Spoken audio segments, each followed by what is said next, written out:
Want to see something cool? Take a moment and remember the face of your grandfather. Because there's a message, a lesson from him encoded in this machine. Generations before me, where an ashtray and a slide rule occupied the same real estate we now place a mouse, in a time when computers ran on coffee and had great legs, people built these mechanisms with manual machines when CNC was just a fever dream. This is the bleeding edge of manufacturing 70 years ago. It's the fuzzy line between engineering and artisanship. This is a gyroscopic platform used in some military boat or aircraft, and it feels like 60s vintage.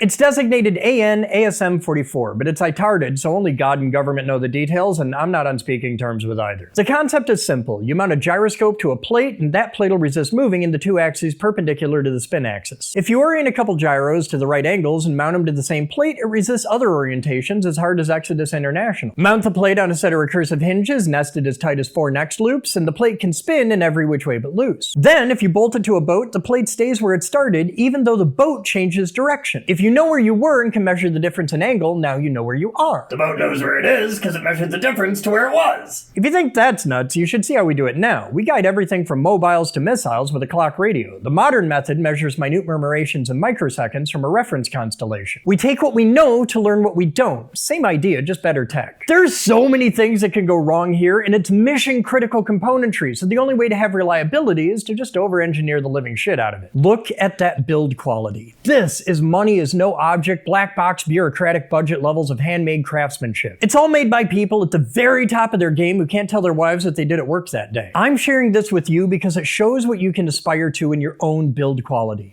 If someone could do this with 60s tech, imagine what you can do today in a world where we have browser-based CAD and a 3D printer on the table next to you. You have tools and capabilities that the people who made this would have thought came from fucking Vulcans. We're living right now in the future. But the greatest separation between this world and yours isn't time.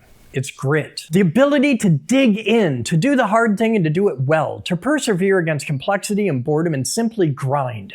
That's the missing piece for so many young techs and engineers that I meet today. It's the trade-off of civilized society. Good times make soft people. And the current crop of college students, you're fucking 10-ply. The tools are cheaper and easier to get than ever, but you can't buy character or passion. You have to live it. You need to bleed a little. This is when engineering transcends into art, but that ability comes from your soul. You can make work this good if you choose to. You have the power to change the world. You just need to find it within yourself. And that's pretty cool.